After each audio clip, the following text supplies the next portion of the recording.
أعوذ بالله من الشيطان الرجيم. بسم الله الرحمن الرحيم. فمن أظلم ممن كذب على الله وكذب بالصدق إذ جاءه أليس في جهنم مثوى للكافرين والذي جاء بالصدق وصدق به أولئك هم المتقون لهم ما يشاءون عند ربهم ذلك جزاء المحسنين ليكفر الله عنهم أسوأ الذي عملوا ويجزيهم أجرهم بأحسن الذي كانوا يعملون أليس الله بكاف عبده ويخوفونك بالذين من دونه ومن يضلل الله فما له من هاد ومن يهد الله فما له من مضل أليس الله بعزيز ذي انتقام ولئن سألتهم من خلق السماوات والأرض ليقولن الله قل أفرأيتم ما تدعون من دون الله إن أرادني الله بضر هل هن كاشفات ضره أو أرادني برحمة هل هن ممسكات رحمته قل حسبي الله عليه يتوكل المتوكلون قل يا قوم اعملوا على مكانتكم إني عامل فسوف تعلمون من يأتيه عذاب يخزيه ويحل عليه عذاب مقيم إنا أنزلنا عليك الكتاب للناس بالحق فمن اهتدى فلنفسه ومن ضل فإنما يضل عليها وما أنت عليهم بوكيل الله يتوفى الأنفس حين موتها والتي لم تمت في منامها فيمسك التي قضى عليها الموت ويرسل الأخرى إلى أجل مسمى إن في ذلك لآيات لقوم يتفكرون أم اتخذوا من دون الله شفعاء قل أولو كانوا لا يملكون شيئا ولا يعقلون قل لله الشفاعة جميعا له ملك السماوات والأرض ثم إليه ترجعون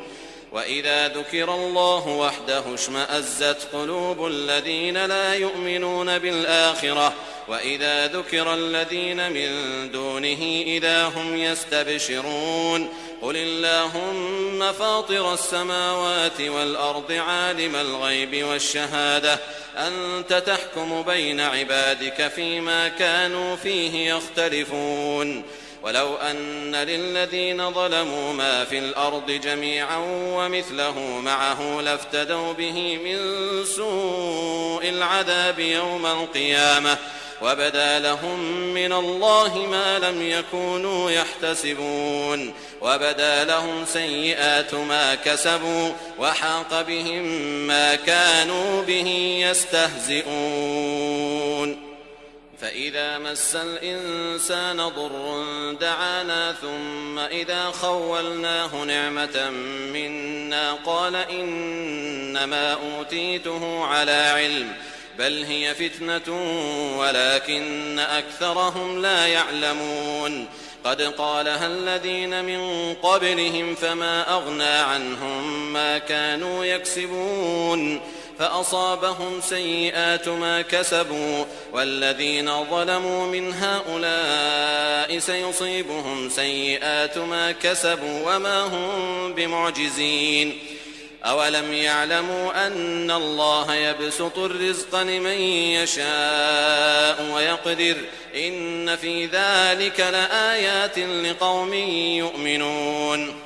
قل يا عبادي الذين أسرفوا على أنفسهم لا تقنطوا من رحمة الله إن الله يغفر الذنوب جميعا إنه هو الغفور الرحيم وأنيبوا إلى ربكم وأسلموا له من قبل أن يأتيكم العذاب ثم لا تنصرون واتبعوا أحسن ما أنزل إليكم من ربكم من قبل أن يأتيكم العذاب بغتة وأنتم لا تشعرون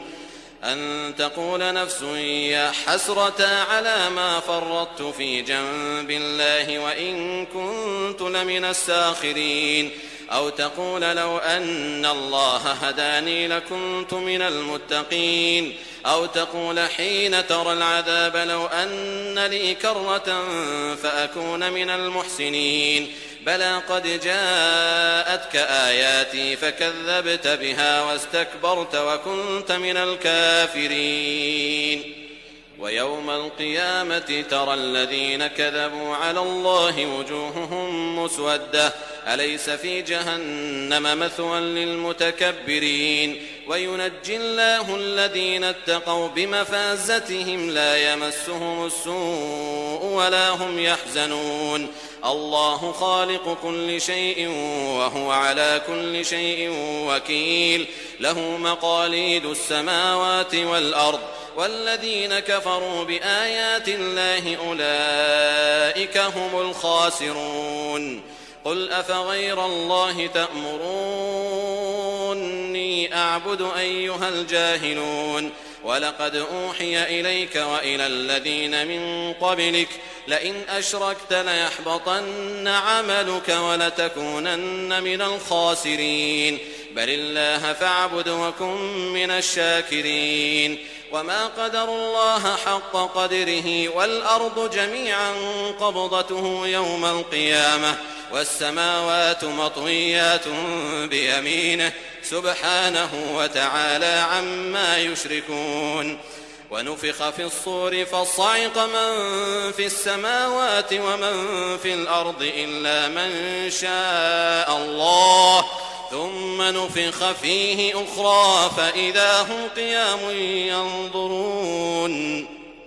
وأشرقت الأرض بنور ربها ووضع الكتاب وجيء بالنبيين والشهداء وقضي بينهم بالحق وهم لا يظلمون ووفيت كل نفس ما عملت وهو أعلم بما يفعلون وسيق الذين كفروا إلى جهنم زمرا حتى إذا جاءوها فتحت أبوابها وقال لهم خزنتها ألم يأتكم رسل منكم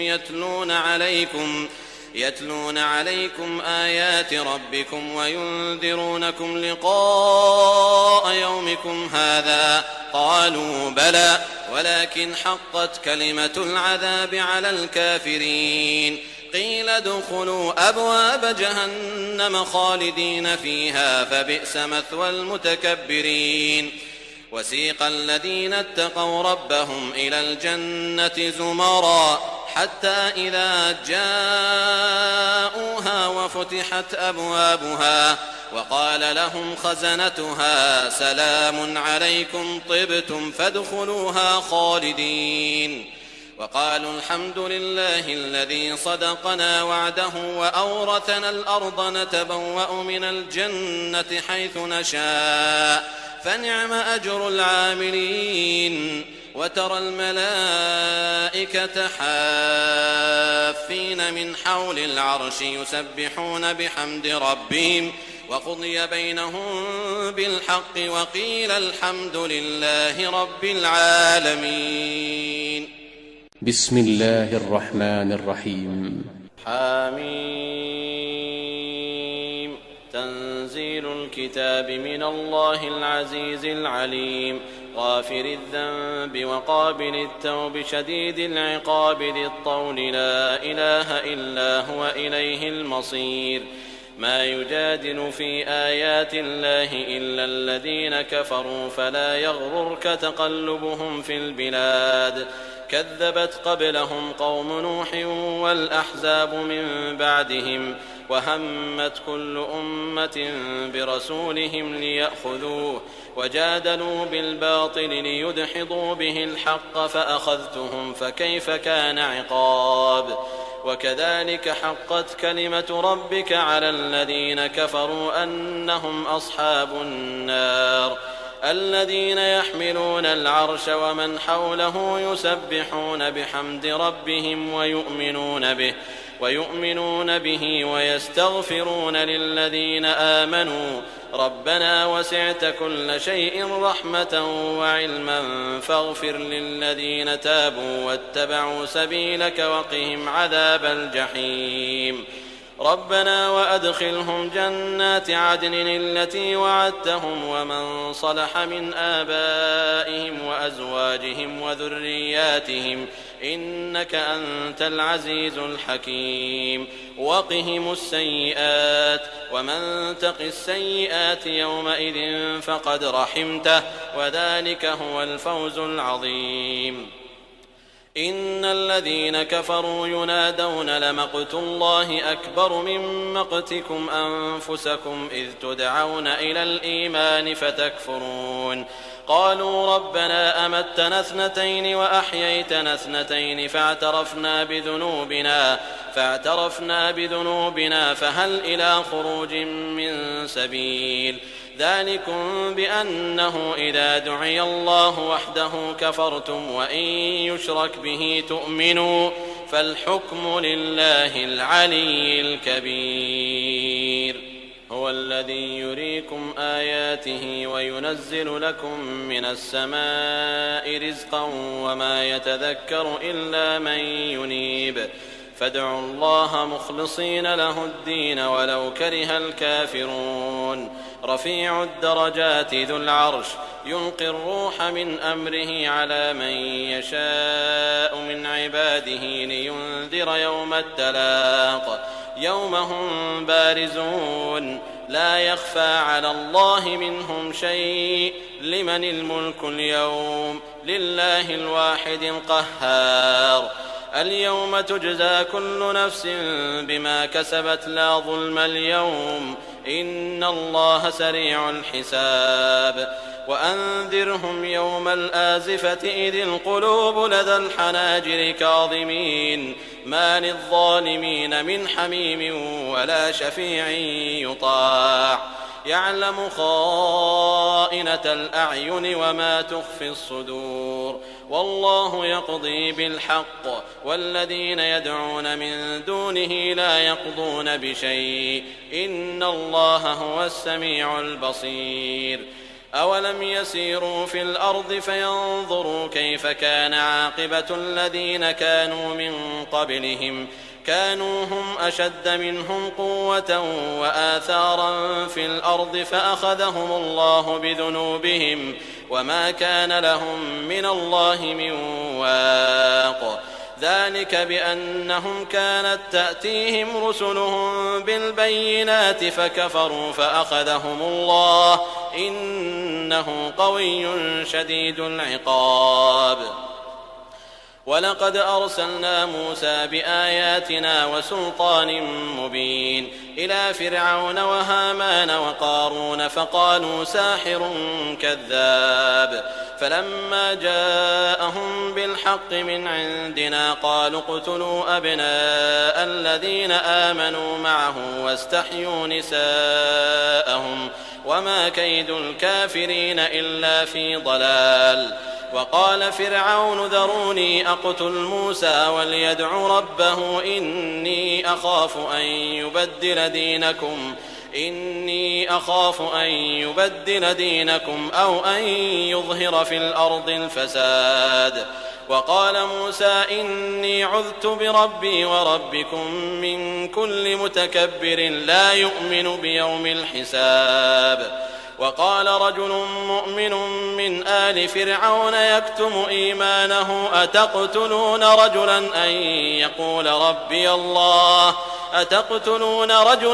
أن يقول ربي الله وقد جاءكم بالبينات من ربكم وإن يك كاذبا فعليه كذبه وإن يك صادقا يصبكم بعض الذي يعدكم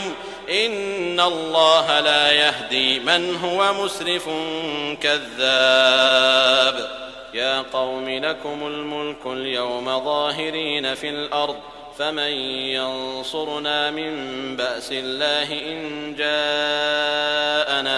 قال فرعون ما أريكم إلا ما أرى وما أهديكم إلا سبيل الرشاد وقال الذي آمن يا قوم إني أخاف عليكم مثل يوم الأحزاب مثل دأب قوم نوح وعاد وثمود والذين من بعدهم وما الله يريد ظلما للعباد ويا قوم إني أخاف عليكم يوم التناد يوم تولون مدبرين ما لكم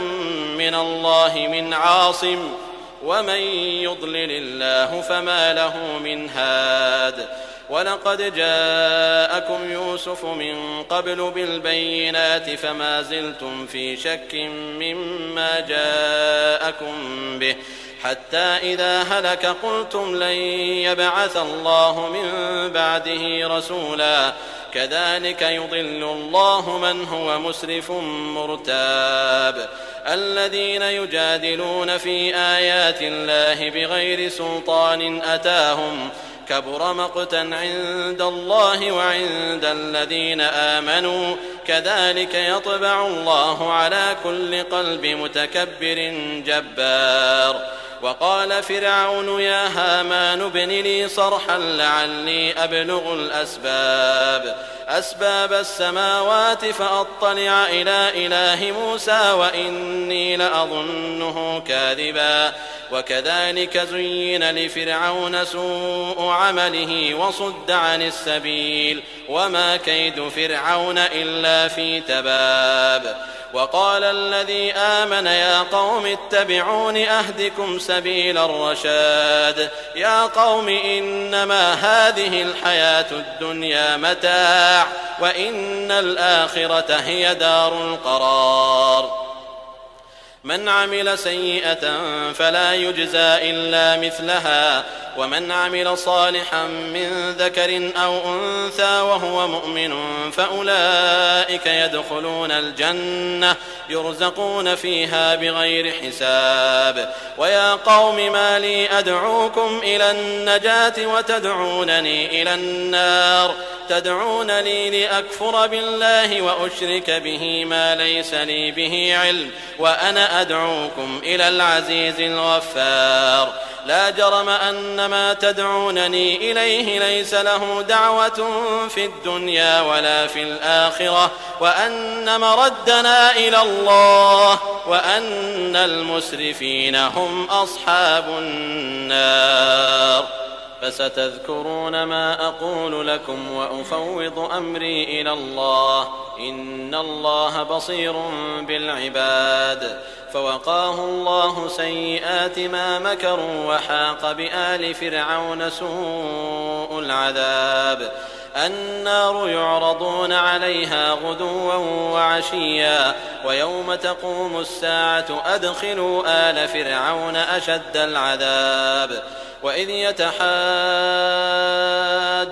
في النار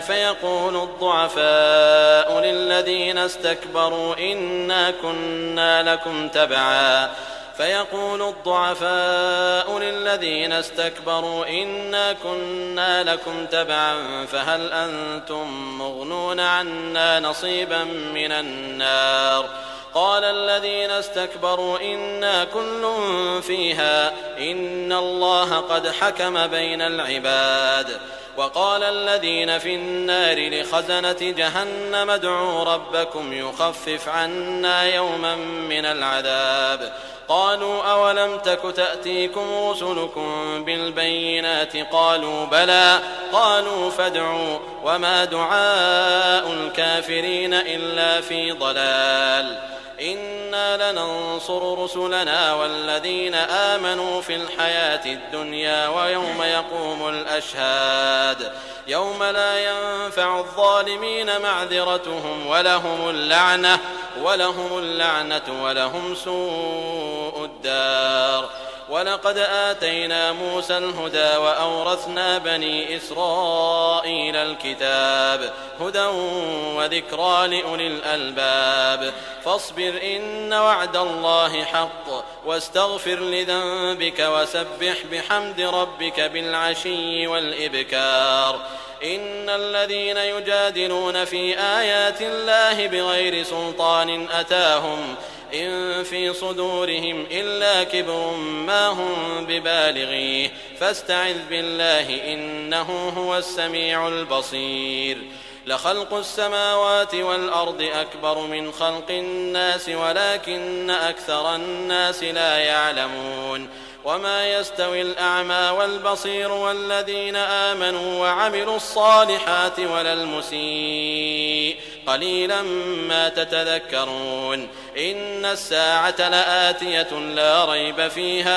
لا ريب فيها ولكن أكثر الناس لا يؤمنون وقال ربكم ادعوني أستجب لكم إن الذين يستكبرون عن عبادتي سيدخلون جهنم داخرين الله الذي جعل لكم الليل لتسكنوا فيه والنهار مبصرا إن الله لذو فضل على الناس ولكن أكثر الناس لا يشكرون ذلكم الله ربكم خالق كل شيء لا إله إلا هو فأنى تؤفكون كذلك يؤفك الذين كانوا بآيات الله يجحدون أعوذ بالله من الشيطان الرجيم بسم الله الرحمن الرحيم الله الذي جعل لكم الأرض قرارا والسماء بناء وصوركم فأحسن صوركم ورزقكم من الطيبات ذلكم الله ربكم فتبارك الله رب العالمين هو الحي لا إله إلا هو فادعوه مخلصين له الدين الحمد لله رب العالمين قل إني نهيت أن أعبد الذين تدعون من دون الله لما جاءني البينات من ربي وأمرت أن أسلم لرب العالمين هو الذي خلقكم من تراب ثم من نطفة ثم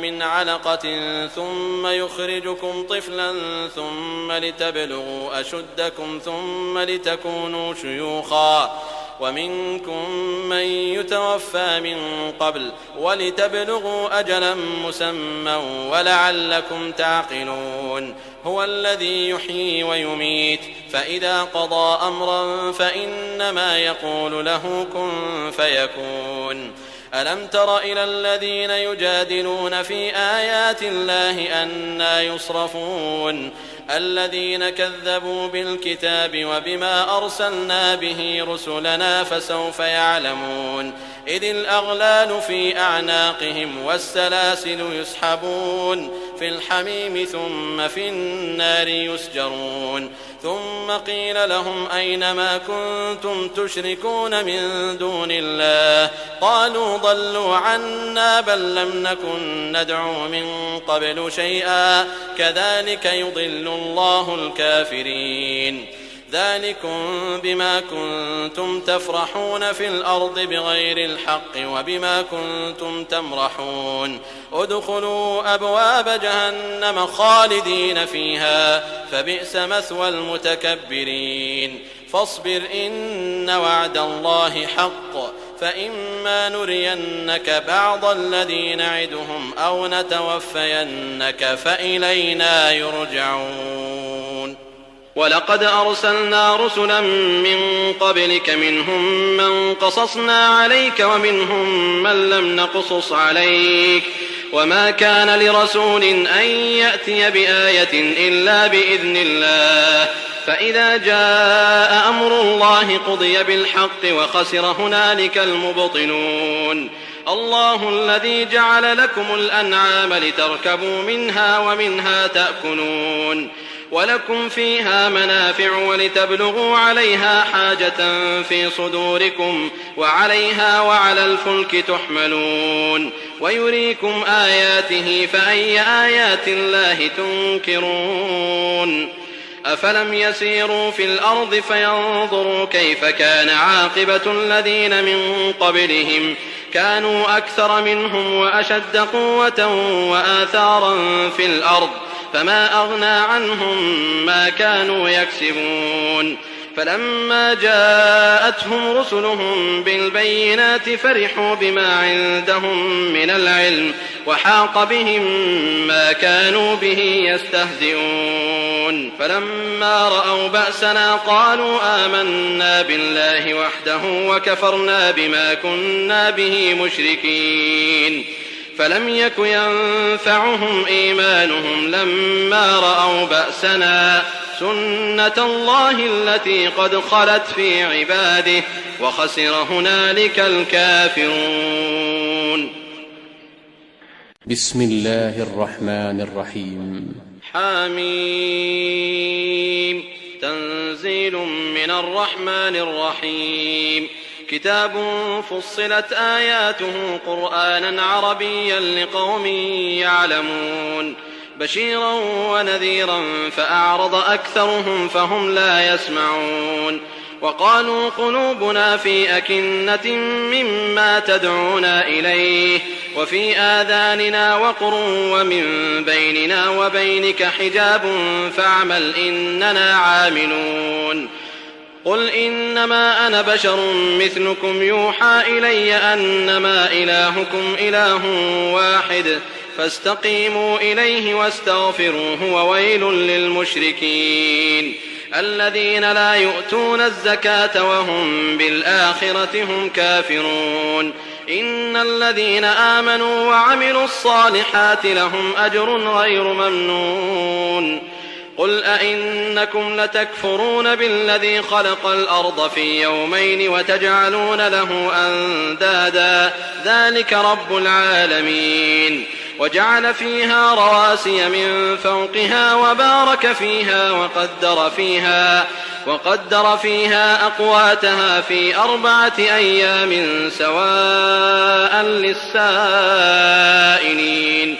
ثم استوى إلى السماء وهي دخان فقال لها وللأرض ائتيا طوعا أو كرها قالتا أتينا طائعين فقضاهن 7 سماوات في يومين وأوحى في كل سماء أمرها وزينا السماء الدنيا بمصابيح وحفظا ذلك تقدير العزيز العليم فإن أعرضوا فقل أنذرتكم صاعقة مثل صاعقة عاد وثمود إذ جاءتهم الرسل من بين أيديهم ومن خلفهم ألا تعبدوا إلا الله قالوا لو شاء ربنا لأنزل ملائكة فإنا بما أرسلتم به كافرون فأما عاد فاستكبروا في الأرض بغير الحق وقالوا من أشد منا قوة أولم يروا أن الله الذي خلقهم هو أشد منهم قوة وكانوا بآياتنا يجحدون فأرسلنا عليهم ريحا صرصرا في أيام نحسات لنذيقهم عذاب الخزي في الحياة الدنيا ولعذاب الآخرة أخزى وهم لا ينصرون وأما ثمود فهديناهم فاستحبوا العمى على الهدى فأخذتهم صاعقة العذاب الهون بما كانوا يكسبون ونجينا الذين آمنوا وكانوا يتقون ويوم يحشر أعداء الله إلى النار فهم يوزعون حتى إذا ما جاءوها شهد عليهم سمعهم وأبصارهم وجلودهم بما كانوا يعملون وقالوا لجلودهم لم شهدتم علينا قالوا أنطقنا الله الذي أنطق كل شيء وهو خلقكم أول مرة وإليه ترجعون وما كنتم تستترون أن يشهد عليكم سمعكم ولا أبصاركم ولا جلودكم ولكن ظننتم أن الله لا يعلم كثيرا مما تعملون وذلكم ظنكم الذي ظننتم بربكم أرداكم فأصبحتم من الخاسرين فإن يصبروا فالنار مثوى لهم وإن يستعتبوا فما هم من المعتبين وقيضنا لهم قرناء فزينوا لهم ما بين أيديهم وما خلفهم وحق عليهم القول في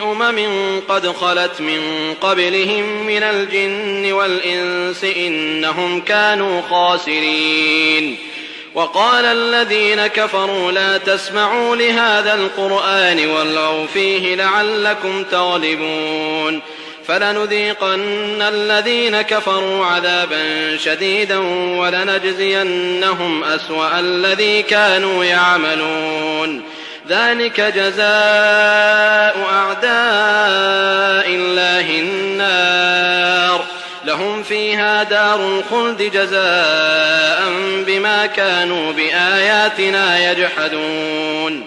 وقال الذين كفروا ربنا أرنا الذين أضلانا من الجن والإنس نجعلهما تحت أقدامنا ليكونا من الأسفلين إن الذين قالوا ربنا الله ثم استقاموا تتنزل عليهم الملائكة ألا تخافوا ولا تحزنوا وأبشروا بالجنة التي كنتم توعدون نحن أولياؤكم في الحياة الدنيا وفي الآخرة ولكم فيها ما تشتهي أنفسكم ولكم فيها ما تدعون نزلا من غفور رحيم ومن أحسن قولا ممن دعا إلى الله وعمل صالحا وقال إنني من المسلمين ولا تستوي الحسنة ولا السيئة ادفع بالتي هي أحسن فإذا الذي بينك وبينه عداوة كأنه ولي حميم وما يلقاها إلا الذين صبروا وما يلقاها إلا ذو حظ عظيم وإما ينزغنك من الشيطان نزغ فاستعذ بالله إنه هو السميع العليم ومن آياته الليل والنهار والشمس والقمر لا تسجدوا للشمس ولا للقمر واسجدوا لله الذي خلقهن إن كنتم إياه تعبدون فإن استكبروا فالذين عند ربك يسبحون له بالليل والنهار وهم لا يسأمون ومن آياته أنك ترى الأرض خاشعة فإذا أنزلنا عليها الماء اهتزت وربت إن الذي أحياها لمحيي الموتى إنه على كل شيء قدير إن الذين يلحدون في آياتنا لا يخفون علينا أفمن يلقى في النار خير أم من يأتي آمنا يوم القيامة اعملوا ما شئتم إنه بما تعملون بصير إن الذين كفروا بالذكر لما جاءهم وإنه لكتاب عزيز لا يأتيه الباطل من بين يديه ولا من خلفه تنزيل من حكيم حميد ما يقال لك إلا ما قد قيل للرسل من قبلك إن ربك لذو مغفرة وذو عقاب أليم ولو جعلناه قرآنا أعجميا لقالوا لولا فصلت آياته أعجمي وعربي قل هو للذين آمنوا هدى وشفاء والذين لا يؤمنون في آذانهم وقر وهو عليهم عمى أولئك ينادون من مكان بعيد ولقد آتينا موسى الكتاب فاختلف فيه ولولا كلمة سبقت من ربك لقضي بينهم وإنهم لفي شك